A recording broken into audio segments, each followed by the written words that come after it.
Today, we're excited to get in and talk about the Japanese concept of Ikigai. Ikigai is fascinating and something that if you're like, okay, I've loved this topic of passion and purpose, but I need more structure, this minisode is for you.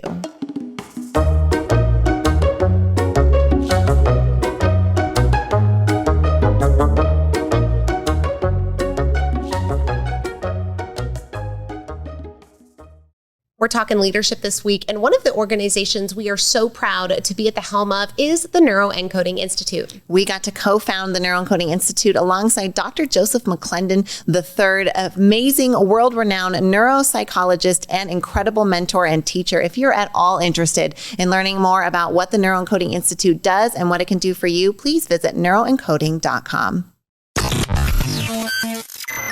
You're enjoying this episode on Angel Phoenix Productions Podcast Network. To explore a complete lineup of quality programs and media production services, head on over to angelphoenix.com or like our Facebook page at facebook.com/Angel Phoenix Productions.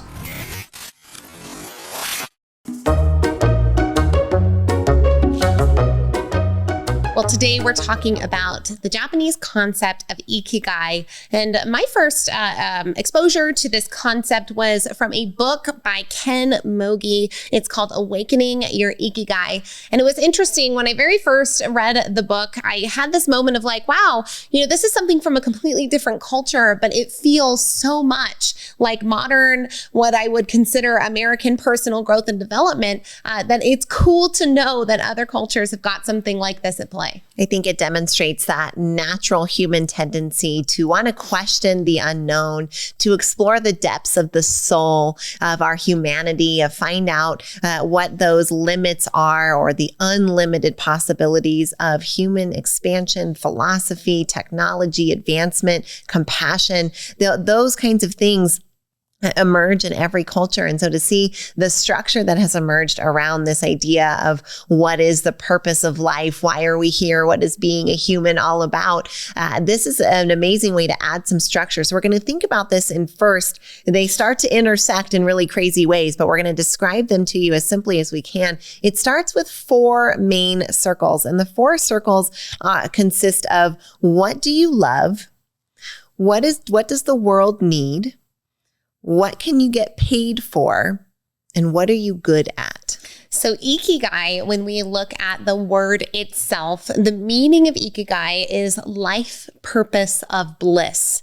Now, the word Iki in Japanese means life, and Gai means value or worth. So the very worth of your life is at stake here when we talk about Ikigai. Now, a lot of people talk about it as the convergence of these 4 areas of life that Shyla just mentioned: what you love, what you're good at, what the world needs, what you can get paid for. And when we're working within Ikigai, I think this is where a lot of people say, I'm living life on purpose. Or when folks very well-intentioned say, find your passion and you'll never work a day in your life, I think what they really are talking about is find your Ikigai, and it gets a lot easier to do the work even when the work is hard. Because Ikigai is that middle cross section of all 4 circles. But what's interesting is that each of the circles touches other circles, if we're imagining this like a Venn diagram. So imagine the cross section of what you're good at and what you love. What results from that cross section is our passion. So this gives us even a little bit more structure and ability to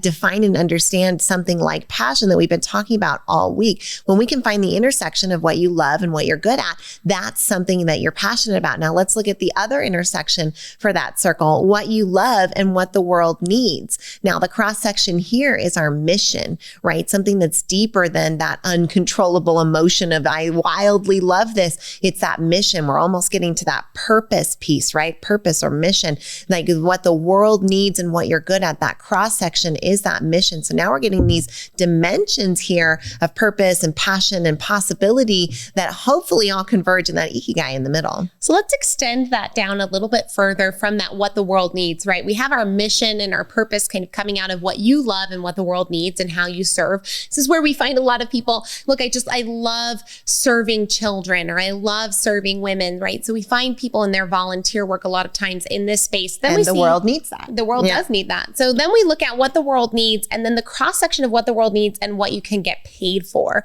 Now we're looking at vocational services. services, right? The world needs people to attend the car wash, or the car wash does not function. You can get paid for being a car wash attendant. Boom, shocky lacky, you've got a vocation. So this is where I think a lot of us get trapped in thinking that we've got it when we're making money for the services that the world needs, but we aren't incorporating some of these other factors. I think this is where we see burnout come into play and a lot of people not finding passion within their workplaces. Right. What the world needs and what you can get paid for being that vocation. These are industries, right? These are the industries that come out, and you can get paid for a lot of things and the world needs a lot of things. So there's a lot of vocations available to us. But now let's look at where that last cross section of circles is, what you can be paid for and what you're good at. This is hopefully where your profession is landing, right? So now we've got that cross section here of what industry, what vocation did you select, and then what profession. Are you in the healthcare industry and you're a surgeon? You're a healthcare industry and you're a janitor. You're a healthcare industry and you're a nurse. So there's all kinds of different ways that can express. So now we see that the way that these four circles and arenas interact give us the passion, the mission or purpose, the vocation, and the profession. So any one of those is going to be better than just living in one circle. But of course, our sweet spot is finding all four of those right in the middle. That's that Ikigai. That's that umami. That's that fulfillment piece we've been talking about all week. And hopefully that's given you a better understanding of how you can search for it in your own life.